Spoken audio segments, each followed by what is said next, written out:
Small town, Ohio. Midnight, August 12th, 2022. A car slowly pulls up to the gates of a quiet suburban home. Inside, three women sit together: Sarah Johnson, Emily Carter, and Rachel Miller. They're returning from a birthday celebration, laughter still lingering in the air. The car stops at the home of Rachel's parents. Normally, her mother would be waiting, but tonight she's working a late shift. Rachel steps out alone, walking toward the front gate. Sarah and Emily stay in the car a moment longer. They follow an unspoken rule: wait until Rachel reaches the house, locks the door, and calls to say she's safe. Music plays in the car, the windows down, warm summer air flowing in. But tonight, something feels off. A shadow moves silently nearby, unnoticed, watching, waiting. Rachel Miller approaches the front gate. Suddenly, the quiet of the suburban street is shattered by a sharp, piercing scream. Sarah Johnson and Emily Carter jump out of the car, running toward the sound.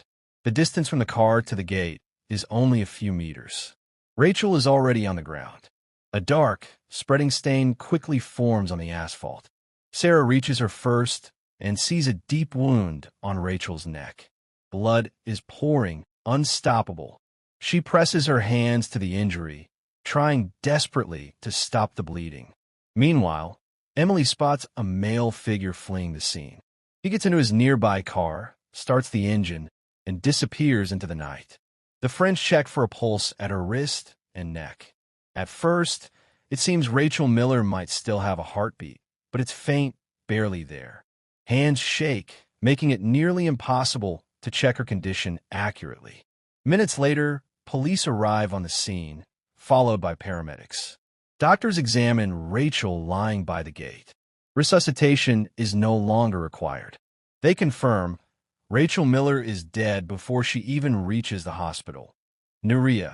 True Crime Script, Part 1, night of August 12th to 13th, 2022. Title: 14 Stabs, 9 Years. The Murder of Rachel Miller. Narration: ready for voiceover. Small town, Ohio. Midnight, August 12th, 2022. A car slowly pulls up to the gates of a quiet suburban home. Inside, three women sit together: Sarah Johnson, Emily Carter, and Rachel Miller. They're returning from a birthday celebration, laughter still lingering in the air. The car stops at the home of Rachel's parents. Normally, her mother would be waiting, but tonight she's working a late shift. Rachel steps out alone, walking toward the front gate. Sarah and Emily stay in the car a moment longer. They follow an unspoken rule: wait until Rachel reaches the house, locks the door, and calls to say she's safe. Music plays in the car, the windows down, warm summer air flowing in. But tonight, something feels off. A shadow moves silently nearby, unnoticed, watching, waiting. Rachel Miller approaches the front gate. Suddenly, the quiet of the suburban street is shattered by a sharp, piercing scream. Sarah Johnson and Emily Carter jump out of the car, running toward the sound. The distance from the car to the gate is only a few meters. Rachel is already on the ground. A dark, spreading stain quickly forms on the asphalt. Sarah reaches her first and sees a deep wound on Rachel's neck. Blood is pouring, unstoppable. She presses her hands to the injury, trying desperately to stop the bleeding. Meanwhile, Emily spots a male figure fleeing the scene. He gets into his nearby car, starts the engine, and disappears into the night. The friends check for a pulse at her wrist and neck. At first, it seems Rachel Miller might still have a heartbeat, but it's faint, barely there. Hands shake, making it nearly impossible to check her condition accurately. Minutes later, police arrive on the scene, followed by paramedics. Doctors examine Rachel lying by the gate. Resuscitation is no longer required. They confirm Rachel Miller is dead before she even reaches the hospital. 31 years old. Her life ended at the doorstep of her parents' home. While the quiet street is filled with flashing lights and emergency personnel working at the scene. Another car quietly pulls up to the local police station. The night isn't over. The driver turns off the engine and walks calmly into the station. He is 37-year-old local farmer Alex Reynolds. He makes no attempt to flee the city, nor to discard the blood-stained clothes he's wearing. Standing before the officers, he calmly admits he doesn't need to run. He just killed his ex-wife. Officers didn't need long to piece the story together. Alex Reynolds' confession instantly completed the puzzle. At that very moment, urgent messages were coming in from the team at the scene of Rachel Miller's body. The farmer admitted he had ambushed Rachel at the gate and attacked her. When asked about the weapon, he explained that the knife was no longer with him. He had thrown out the car window on his way to the station. The investigation kicked into high gear immediately. His own words confirmed the identity of the perpetrator. No search was even necessary. Alex Reynolds was taken into custody right at the station. Meanwhile, at the scene, forensic experts were documenting horrific evidence. They counted 14 stab wounds on Rachel's body. The deep cut on her neck, seen in terror by witnesses, was just one of many chaotic blows. The injuries were fatal. Official reports confirmed the death of 31-year-old Rachel Miller. Her life ending mere minutes before the perpetrator calmly confessed to officers in uniform. To understand why this crime shocked the town, we need to look back to see who Rachel Miller really was. By the age of 31, Rachel had built a career many would spend decades chasing. She held 2 college degrees. First, she earned a diploma in engineering, later graduating from Ohio State Agricultural University.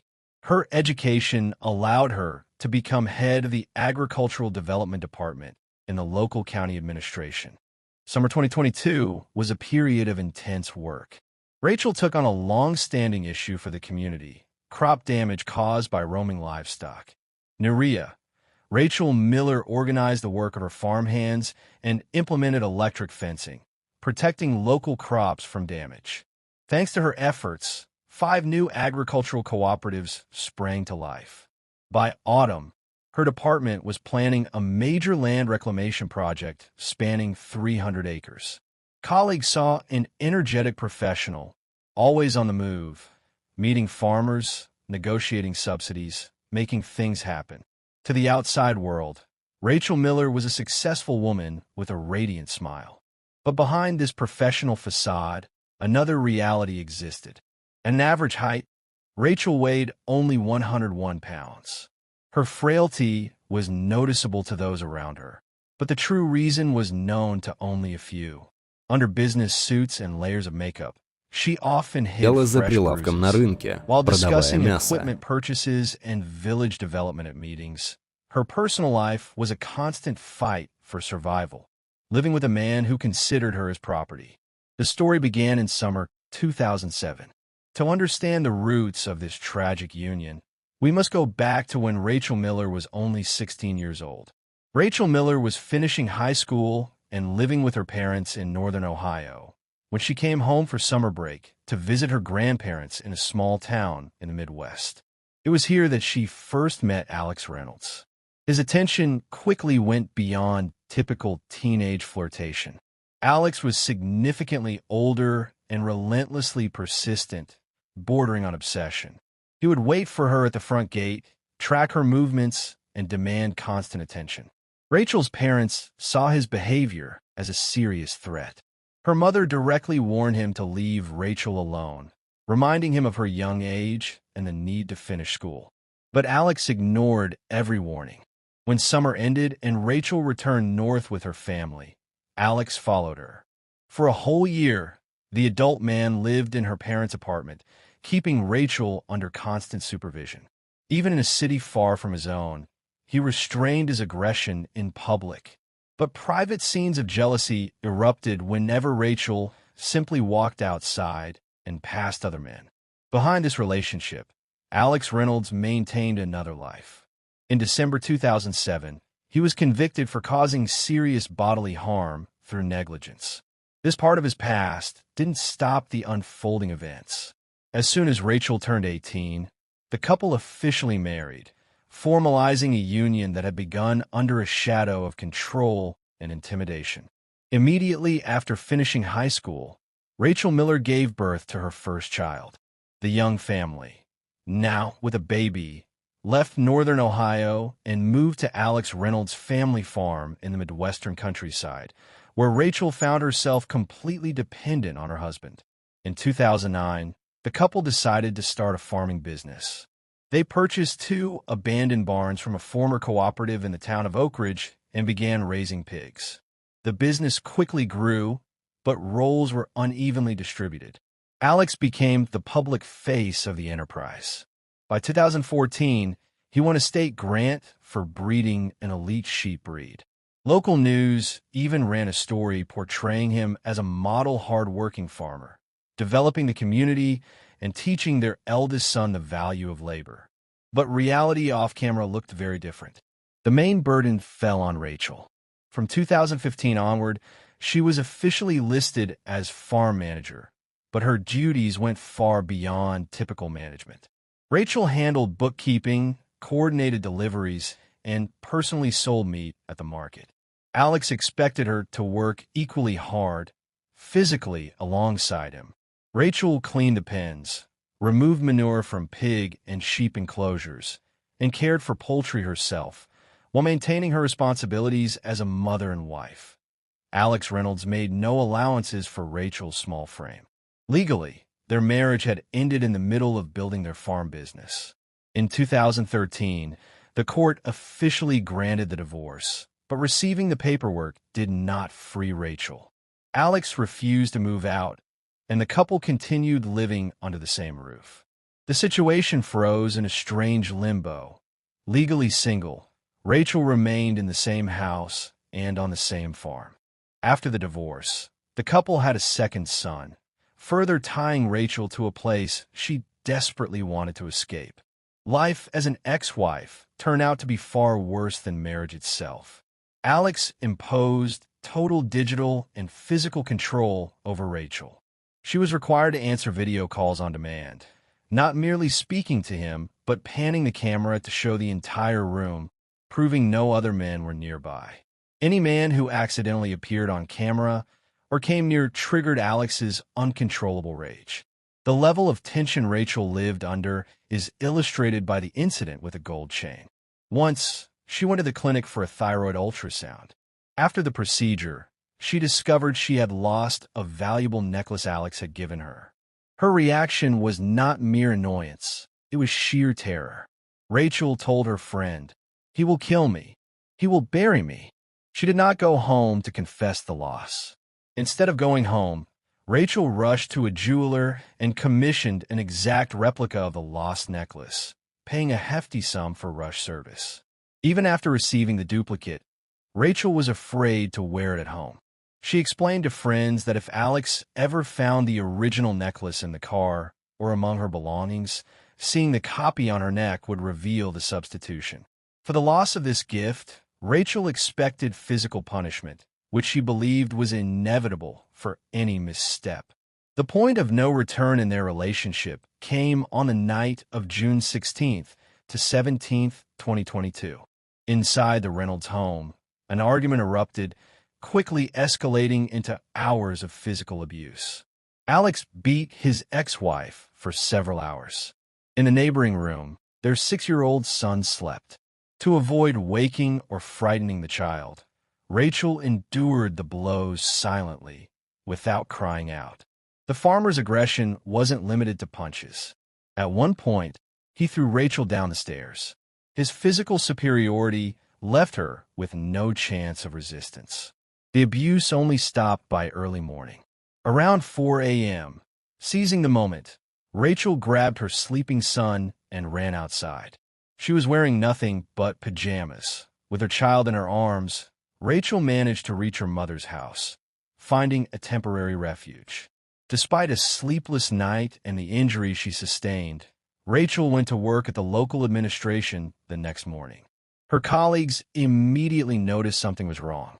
Daria Johnson, a close friend, found Rachel in her office, visibly shaken. Her face and body were covered with bruises, and even simple movements were painful. Daria insisted on an immediate hospital visit and personally ensure it happened. At the trauma center, doctors examined Rachel and diagnosed severe internal bruising. The injuries required rest and careful monitoring. Yet, Rachel refused hospitalization. She stopped by a pharmacy, bought diclofenac injections, and asked her niece to administer them.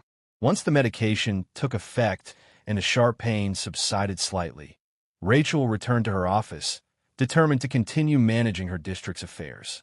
But that night marked a turning point. Rachel had made a final decision. She would never return to Alex's house.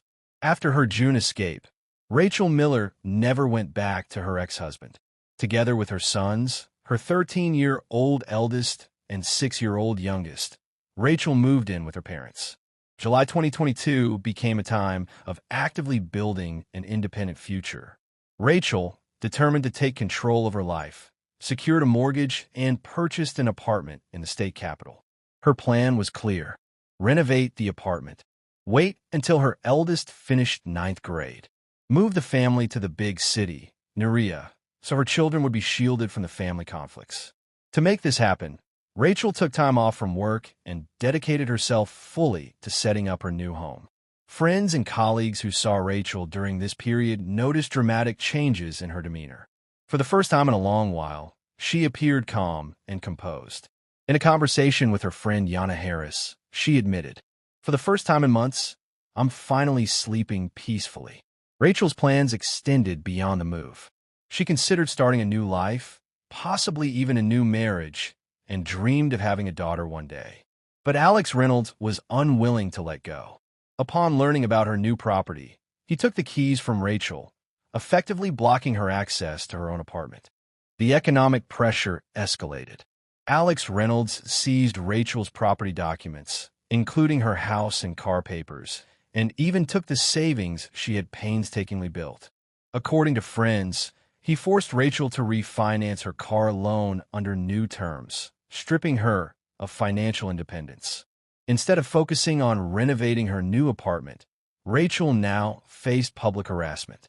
Alex began showing up regularly at her workplace, the district administration building. He tracked when she arrived, when she left, staged confrontations in front of colleagues, and even inspected her phone to monitor her communications. Even though Rachel lived with her parents, the circle of control around her tightened.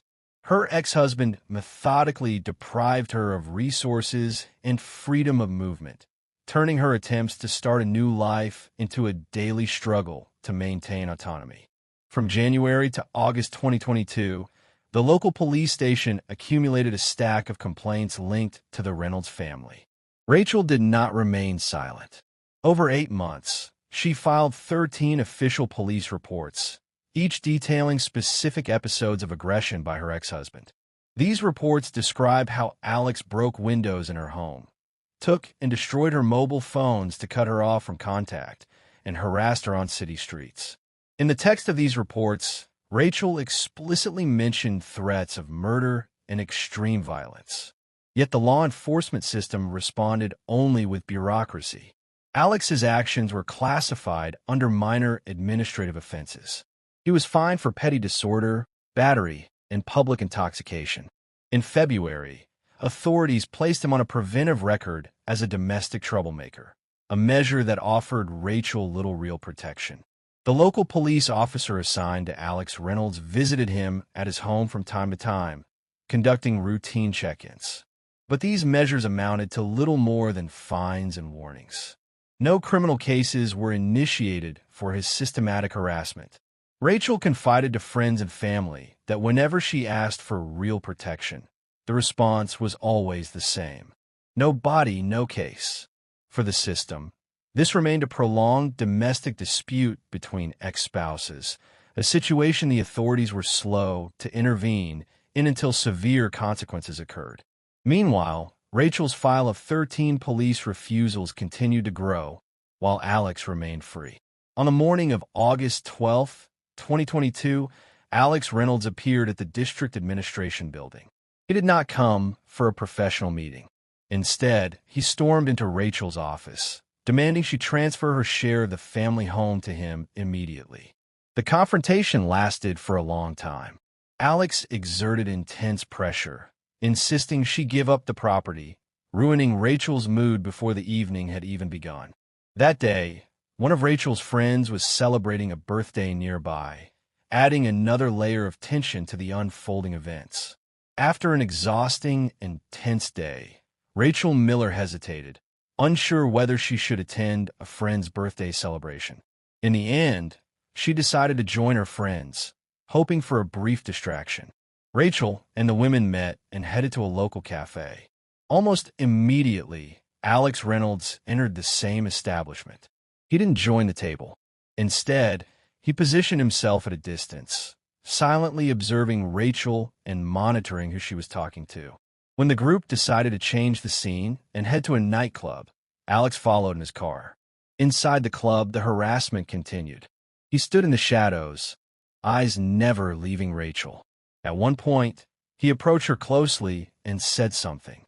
Rachel's friends physically stepped in, shielding her from him and pushing him aside. The women tried to create a protective perimeter around Rachel, but Alex did not leave.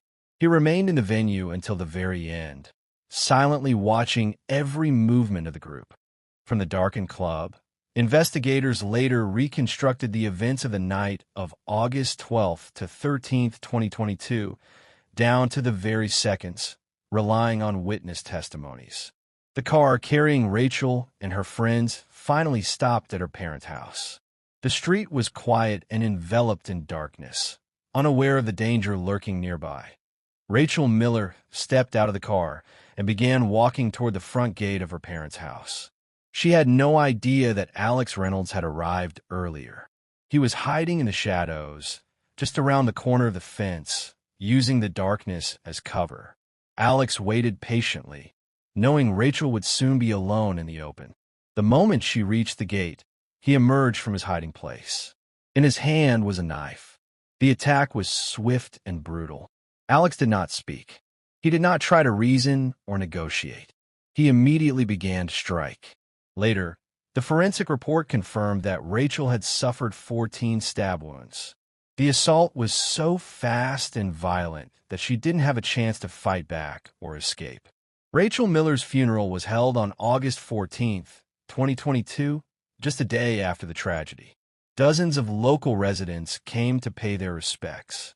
Among the crowd was Alex Reynolds' mother, who avoided the cameras and averted her gaze from the grieving attendees. The question of guardianship for Rachel's children was resolved quickly.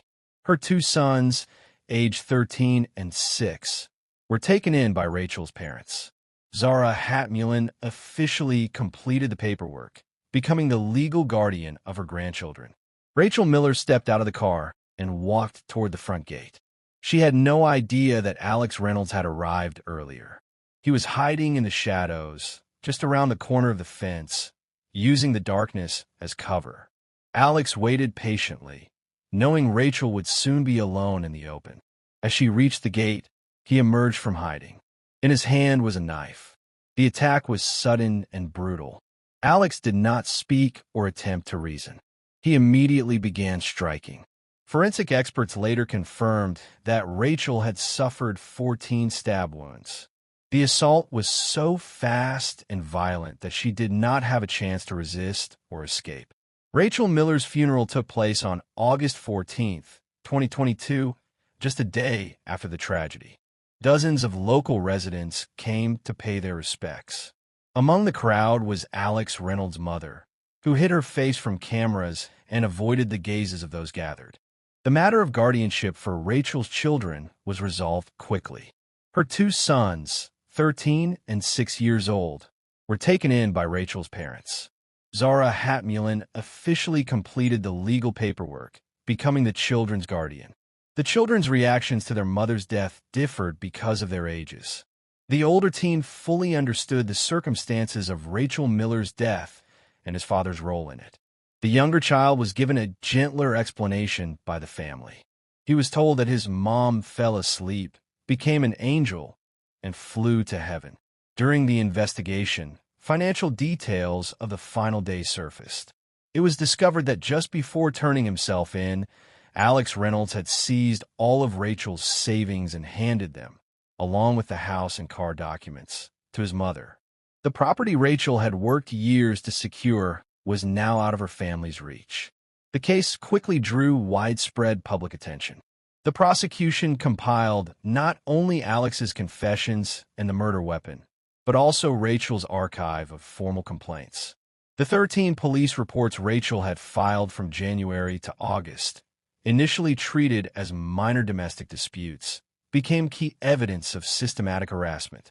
The folder of police refusals to open criminal cases turned into a documented testament that the tragic outcome was foreseen by the victim long before the first stab.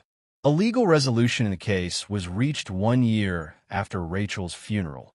The trial of Alex Reynolds concluded in November 2023.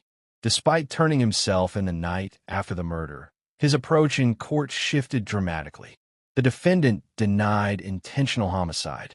His defense argued that there was no premeditation, attempting to present the 14 stab wounds as a spontaneous act, rather than a calculated, cold-blooded attack.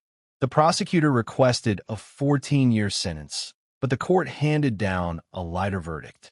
Alex Reynolds was found guilty on 2 charges, murder and abuse. The initial sentence was 10 years in a maximum security prison. This was not the final word. An appeals process began, aimed at reducing the sentence further. In January 2024, the Supreme Court of the region reviewed the case, citing mitigating circumstances, and reduced his sentence to 9 years and 10 months. 6 months later, in September 2024, the Sixth Cassation Court in Samara dismissed several abuse charges due to the statute of limitations, further lowering the sentence. The final verdict for the life of Rachel Miller: 9 years and 8 months in prison. Her children, now in the care of their grandparents, will reach adulthood before their father is released.